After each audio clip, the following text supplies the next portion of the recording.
but one of the things I'd like to say is, in the old days, when you announced really good results in this country, the stock market went up. And that's the way it should be. And we're going back to that. Because otherwise you can never really attain true greatness. In other words, GDP at 4. Oh, 4 is so high. Let's raise interest rates and kill it. And we're going to go back to the old days. When we announce great results, it doesn't mean we're going to raise interest rates and try and kill it. It means that instead of 4% GDP or 3%, which I say it's so wonderful, 3%, it should be able to be 20 or 25%. I don't know why it can't be. You shouldn't kill it. And so we hope that if this country announces great results, because you're going to see great results over the next couple of years, all these plants, and I'm not just talking about AI, we have the biggest number of auto plants planned. Toyota just announced $10 billion in plants built, various couple of locations, few locations in the country, just a little while ago. They're all coming here. They're coming here because of tariffs, because they don't want to pay tariffs, but they're coming here because of the election and the mindset. But when we announce good results, the market should go up. Now it's when you announce good results, Michael, the market goes down because they say, oh, that means things are good. That means we're going to kill it by raising interest rates. I think it's really wrong. It should be the opposite of what it is now. It should be the way it used to be. We announce good results, the market should go up, and we should keep driving it up and have it keep going up and let it be much, much bigger, much, much better. And, you know, growth doesn't mean inflation. They're always afraid that, oh, we have, and if there is inflation, that's okay, then we can slow it down. But we should be able to do a lot better than 3 and 4. We're scheduled to be at 4%, which is pretty amazing because we have a you know, deadhead Fed hair. I mean, this guy, the head of the Federal Reserve is a stiff. And, you know, you fight that. It's amazing. We fight that, and yet interest rates are going down, except with him, not too much. He did a rather, I would say, a rather small number that could have been doubled, at least doubled. And that's the other thing. I think the rates for the United States are always the lowest in the world, because without us, there is no world. Without this economy, there's no world. You know, you could go to some of these wonderful countries that you think are so great. Well, one of the reasons they're great is because we allowed them to get rich off of us. We didn't charge them anything. You look at some of the deals, I don't want to say, use Switzerland as an example, but Switzerland paid almost nothing in terms of a tariff or a tax or whatever you want to call it, license. They paid nothing, and you know, they're paying now. They're paying a fair amount. I had them at 39%, but I decided to be nice. I was nice, and I think they like us a little bit better. But the money you're talking about is enormous. Our country is a very rich country. But if we do well, the market should go up and the value of our country should go up. And if we do poorly, the market then should go down. It shouldn't be the opposite. And if we go up, we should encourage it to go up more. And those numbers, when you say, you know, 3% of GDP or 4% of GDP, they should be much higher. So, you know, I've wanted to say it. I do say it. I believe it. And we have to get a mindset that when a country is doing well, you don't want to kill the growth. That's what they're doing. They kill the growth. I don't know if you guys even agree with that. They kill the growth because they're so afraid of inflation. But you can have tremendous growth without inflation. Everything goes up with the growth. But that's not inflation. So I think we can do much better than traditional numbers. And you see that. You see that with what we're doing. We're leading in everything. And now, and remember this, as far as prices are concerned, and they talk about affordability, I inherited the worst inflation in the history of our country. They say it was 48 years, but I say it was the history. What difference? It's 48 years, they were telling me. They said, oh, I was being inaccurate because I said the history. I think 48 years is a long time, but it's actually, I disagree. I think it's the history. So in the Biden administration, I inherited the worst inflation in the history of our country, or 48 years. And prices were very, very high. I brought the prices down. We had yesterday 3 states where oil was at $1.99 a gallon. How about that? And you know, with these guys, it was $4, $4.50. In California, it was like $7 because that's a badly run state. But the price for oil and gas and everything else, the price of gasoline was $4.50, $5. And we just hit $1 and we broke $2. I was looking forward to that. Couple of states, 3 states. And I will say that when that happens, oil and gas and energy is so big, it's so big a category, you don't even know what number 2 is. There is no number 2. And when you have the prices coming down for energy like that, you've killed inflation and you're lowering prices. So I inherited very simply the highest prices in history, and I'm bringing them down really fast, led by energy. And when energy comes down, everything else comes down. But I've only been here a short while, and we gave them a beautiful, beautiful thing, and they destroyed it. They would have destroyed our country had they been allowed to stay. If we didn't win this election, if we had Kamala, who's the same as Joe, low IQ people, but if we had Kamala, as you would have a country that would be right now in ruins. I believe that 100%. Things would be in a state like nobody's ever seen before.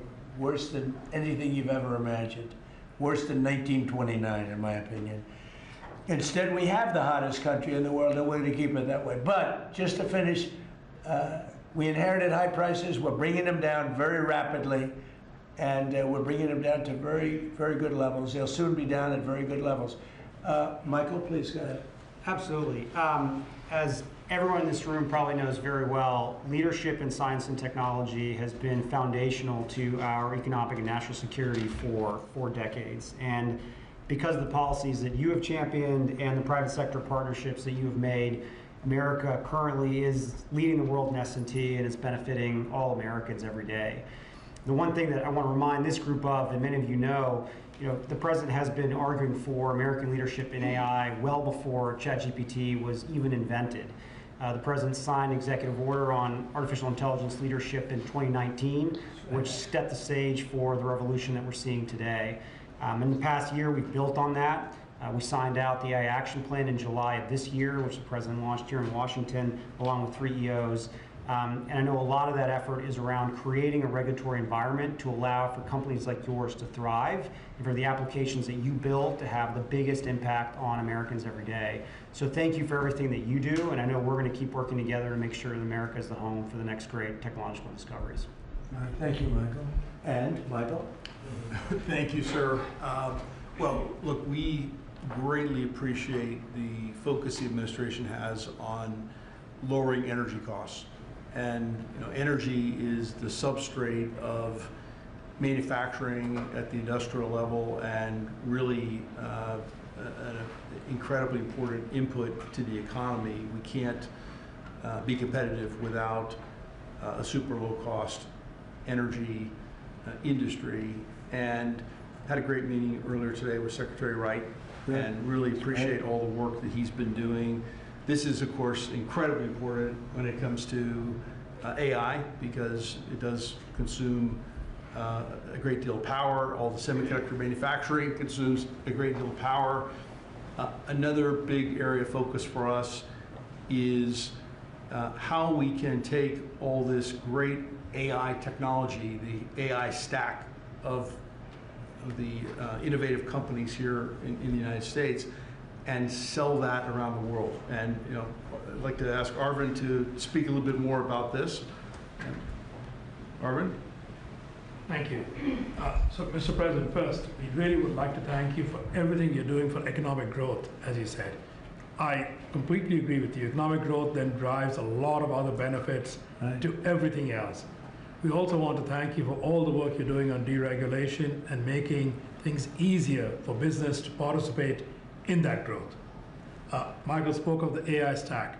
It's incredibly important that under the action plans that you have laid out and Michael Kratzer just spoke of, we really help promote the AI stack, which is not semiconductors only. Those are incredibly important, But it's semiconductors, it's software, it's the systems which many of us here build, and it is the software applications on top. The ability to take those to all our friends in countries, so all the friendly countries, is going to be very, very important. And we wish to work with your government to make sure that we can do that, because otherwise we're afraid that competing countries are going to be able to get that stack. So we would say that. Anything that you're looking at that we can help you with so that you create a bigger and better IBM and hire a lot more people? Anything you need? A few countries, we'll speak to members of your administration to make sure that those can go and that barriers get lowered for being able to do it quickly. We agree guardrails are necessary, but lower barriers would be very, very helpful. You mean tariffs? No. Because are these countries tariffing you, making your life difficult? Are they doing anything else to make your life difficult? It's the ability to take certain systems which have semiconductors inside them into these countries. So right now, because we have controls on where all the semiconductors can go, then the entire system is restricted. That's what we want to do. The same as How many countries do that? Probably a half dozen. So I can tell you the countries already. I know. yes, I know every country very well. and We have ways of combating that quickly. So you let me know. And the last part I'd like to say is I'd also like to thank you for all that you're doing to help modernize government itself, because we think that that's incredibly important. You know, you made a number of announcements, but a couple that I'd just like to point out, we worked with Commissioner Frank Bisignano to help make Social Security better. So I would like to thank you for your help on that. And we'll work with him on making IRS. He's done a fantastic job. He is. Frank's great. He's done a great job, Frank. He's had a great career, actually left a tremendous career where his salary, I think, was 100 times greater than it is now. And he was at JP Morgan Chase, and he's doing he did a great job at Social Security, quickly. And we hope to help him replicate that now at the IRS also. Very good. Thank you very much. Good job. Cristiano, please. Yes, just a few points. I think, first of all, Mr. President, thank you for your vision, and thank you for understanding the importance of the American private sector in industry, I think, and the growth of the economy. I want to just build on some of the things that were said by my colleagues. I think we have built probably one of the most advanced technologies in the world, and part of it is because I think the commitment to innovation that we have in the country, but also the fact that it has been American technology for the world. So I think we have an incredible opportunity. When I think about what Michael said about exporting AI, I had a conversation with Secretary Howard. Now that the trade deal's been made, is an opportunity to really build on those trade deals and export, I think, American technology. And also, as we think about the technology, it's an important vector to drive the reindustrialization, I think, of the country with technology. So we're incredibly excited about that. I think it's a big opportunity. I think it's the next wave of growth that we can build on those trade agreements. And I think it resonates what also Arvind said about the importance of the American technology stack. And then I'm just going to finish with 2 points. There are 2 exciting things happening in the world of technology coming right now. One is, as AI becomes the new form of computing, AI is going not only to the data center, but to everything, to cars, to PCs. And we see now the ability to run models that you can only run AI in the data center. You can run that on a microcomputer, on a computer for Enrique, on a server, with small server on premise. So I think we're going to see the proliferation of AI. The other one is 6G. We had made commitment working with your administration, working with FCC. We're going to accelerate 6G. We're working to have a launch first in the world in the LA Olympics. And I think that's another opportunity for America to lead in the next wireless evolution. So thank you. Thank you for the opportunity. Thank you for the partnership. And we're going to be hard at work, I think, driving that agenda.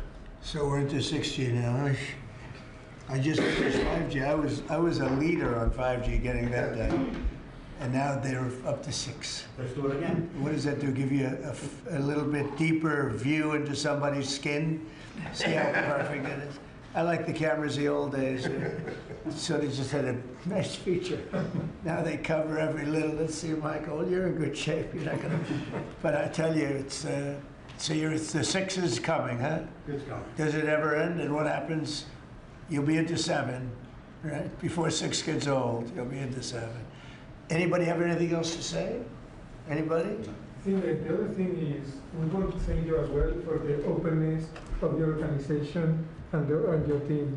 We always find people that wants to hear what we need and is willing to design Yeah. programs that will support us. So thank you for. Well, we're here to serve you. We want you to just dominate the whole world in terms of what you do. It's a very important world, and you're doing that. And we're making it easy for you, and that means you're going to do it faster. It's more jobs, and a lot of good things happen, right? Go ahead, Thank you, please. Mr. President. You may not recall, but in your first term, you actually sponsored the Department of Energy to build the largest systems ever built. And thanks to your sponsorship, the Department of Energy owns the 3 top supercomputers in the world. Yep. And we build it with them. And these are systems that can do quintillion operations per second. And that means we can solve I know. a lot of We made that possible. It's worked out very well. Good. solve problems. So now we're going to build the next generation again. Good. Sounds good to me. Any questions, please? Mr. President. Thank you. Can you explain a little more about this Venezuelan oil tanker and share a little more information? Well, I'll let the people do it, but you see the result, and I guess they probably have released the pictures by now or pretty soon. You'll discuss that with the appropriate people later on, but no, it was seized for a very good reason. Cuba. Sir, there's a new proposal from DHS that would see tourists from a lot of countries have to hand over 5 years of social media history to get a tourist visa. Are you concerned at all that if that's implemented, there would be a decline in tourism next year? And what sort of material No, do you think is... we're doing so well. We just want people to come over here and safe. We want safety, we want security, we want to make sure we're not letting the wrong people come into our country. We're getting rid of a lot of bad ones from jails, from mental institutions, drug dealers. And we're getting a lot of bad people, murderers. 11,888 murderers, half of them, almost exactly half of them, committed more than one murder. We're getting rid of them. In some cases, we don't even want to get them out. We put them in jail because we're afraid they're going to come back into our country. We're not going to let them back in. So we've taken a very tough stand. And you see where we've been, like Washington, D.C. now, people walk down the streets, they go into restaurants at night. It's beautiful. It's like this beautiful thing to see because until I got here, this was a very, very bad place. We had a terrible thing happen 2 weeks ago with terrorism with regard to 2 National Guards people that are so phenomenal. One is no longer with us, and one, amazingly, we weren't looking with great hope on that, you know, that Andrew. And today he got out of bed, actually, stood up, didn't say anything. It's a little early, but the chances of Andrew, other than his mother who said, nope, he's going to be okay. His mother was the most positive person. And could be that she'll be right. It's pretty amazing. Made progress. It was, both of them were so badly hurt, we never thought that one could survive. So it looks like Andrew's doing pretty well. Mr. President. The winner of the Nobel Prize dedicated the prize to you, the Nobel Peace Prize. And she left Venezuela very, very soon to make it to the ceremony. There is a risk she could be arrested, actually. What would happen if she's arrested? What message do you send, or would you send to Nicolas Maduro? Well, arrested by who? The Nobel Prize Committee? It sounds like that's probably the ones that would arrest. I don't know anything about it. She was very gracious. She said I should have gotten the Nobel Prize, and I don't, you know, I mean, I'm doing this to save lives. I'm not doing it for any other reason. But no, I don't like if she would be arrested. No, I wouldn't be happy with that. Mr. President, Senate Republicans currently have a healthcare proposal that would take away, let those ACA subsidies expire and then put about $1,000 in people's HSAs. Do you think that is enough money, and how do you ensure that people who will see those tax subsidies expire won't see their healthcare costs skyrocket? Well, the Unaffordable Care Act, which is Obamacare, they call it now the unaffordable because it's unaffordable. It used to be called the affordable, but it was never affordable. It was always bad. It was basically designed for the benefit of insurance companies. And what we're doing is we want all of the billions and billions of dollars that went to insurance companies to go directly to the people, and they can buy their own health care. And people love it. I don't know if the Democrats are going to approve it because they want the insurance companies to make money. It was a scam. Obamacare was a scam. But we're going to see. I mean, the Republicans, I can tell you, want the money to go to the people. And we're winning that battle.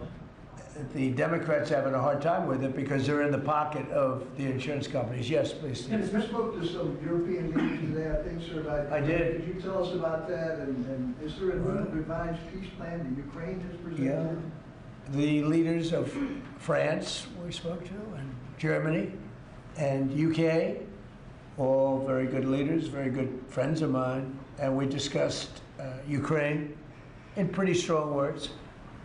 And we'll see what happens. I mean, we're waiting to hear answers before we progress. You know, we're not spending any money in Ukraine. We're selling basically missiles and everything else to NATO, and NATO is paying us, and then they distribute it to who they want. I guess they're mostly distributing to Ukraine, but we're not spending money. But you know what we are? We're spending a lot of time and a lot of effort.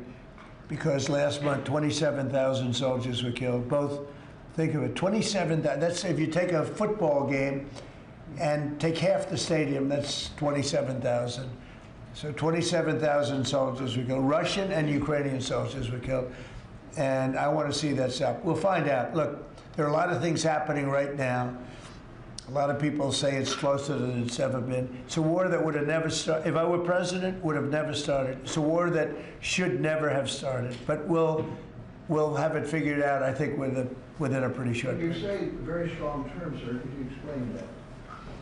Well, I think we had some little disputes about people, and we're going to see how it turns out. And we said before we go to a meeting, we want to know some things, you know, they would like us to go to a meeting over the weekend in Europe, and we'll make a determination depending on what they come back with. We don't want to be wasting time. Sometimes you have to let people fight it out, and sometimes you don't. But the problem with letting people fight it out is you're losing thousands of people a week. It's ridiculous. The whole thing is ridiculous. Mr. President, two questions. One, the oil tanker. Who owns that oil tanker? You'll get that information later. Okay, and have you spoken to Maduro since your last conversation? No, I haven't. It's only been one conversation. No. And when you say that the European leaders want to have a meeting over the weekend, are you talking about with Zelensky or with them? With Zelensky and us. And you said in an interview yesterday that you think it's time for Zelensky to start accepting things. What things are you talking about? I think he has to be realistic, and I do wonder about, you know, how long is it going to be till they have an election? You know, it's democracy. It's a long time. They haven't had an election in a long time. It's losing a lot of people, and it's possible that the people, you know, if you look at the polls, I will say 82%. There was a poll that came out. 82% of the people are demanding a settlement be made. Ukrainian people. They want to see a settlement be made. I understand that.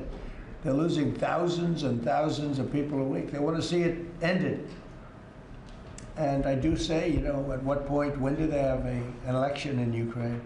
That's not casting dispersions on anybody, but they do have a massive corruption situation going on there. And they do say, you know, when are they, people are asking this question, when do they have an election?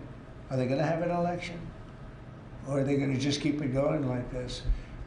So I think it's time to get that war settled. And I think it's a war that can be settled. But it takes two to tango. Mr. President, Warner about the new owners of Warner Brothers Discovery to make changes at CNN, big changes, and have you spoken to Jared about it? What are you doing with him, or get you sort of wall him off a little bit? So what do you want to know? What changes do you want to see at CNN under new owners? Well, I'm not involved in that. I will be probably involved, maybe involved in the decision. It depends. You have some good companies bidding on it. I think the people that have run CNN for the last long period of time are a disgrace. I think it's imperative that CNN be sold, because you certainly wouldn't want to put people Just leave those people with some money, good money, and CNN, so that they can spend even more money spreading poison, because it's lies. It's a disgrace. So I wouldn't want to see the same company end up with CNN, the same company with money, because right now they don't have too much money, but they have value, I guess, based on the bids. They've got value. But I think CNN should be sold, because I think the people that are running CNN right now are either corrupt or incompetent. And that'll be a factor in the decision making, because we've got some. Well, in my mind, but I can be talked out of that by some very talented people that we have, antitrust people. But I just think that the people that have run CNN into the ground, by the way, nobody watches, very few people watch. I don't think they should be entrusted with running CNN any longer. So I think any deal should be guaranteed and certain that CNN is part of it, or sold separately. But I don't think the people that are running that company right now and running CNN, which is a very dishonest group of people, I don't think that should be allowed to continue. I think CNN should be sold along with everything else. Sir, lastly, you spoke about affordability earlier in your remarks and yesterday in Pennsylvania. How much more can we expect to see you on the road kind of delivering that message? And are you worried at all about the Democrats winning a couple more things in Miami and Georgia? I don't worry about it. It's like statistically, it's amazing. When you win the presidency, even if you win by a landslide like we did, and even if you do a good job, and some people say we've done the best opening 10 months in history, in the history of the presidency. I think we have. Who's done better? We ended 8 wars. We have the strongest economy. We have $18 trillion coming in, which is more than any country had, times I think 5 or 6. 18 trillion is a lot even in your standard, right? Yes, sir. Even for that guy, 18 trillion is big numbers. But we have $18 trillion coming in. Pretty amazing, right? I think Qualcomm would be very impressed if they had even a little piece of that. So we've done a great job. But for whatever reason, and nobody's been able to give me an answer, when you win the presidency, you seem to lose the midterms. Even if you win the presidency by a lot and you do a great job as president. Some presidents have done good, and they've lost. I think it's like 2 times in the last many, many years it's been won. I don't know why. It doesn't